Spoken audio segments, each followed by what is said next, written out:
Hello everybody, welcome back to HardReset.Info channel. In today's video, I'll show you how to easily change the direct connection termination settings on your CANON i-SENSYS MF657.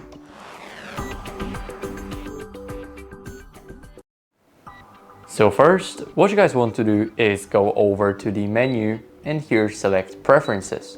Now go to the network and select the direct connection settings. Here we need to make sure that the direct connection is on in order to change anything.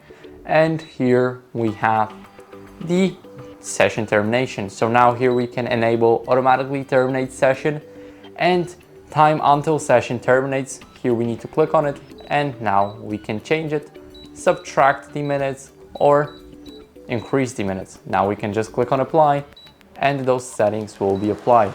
So that's basically it for the video. I hope it was helpful. If it was, then leave a like, sub and a comment, and I'll see you in the next one.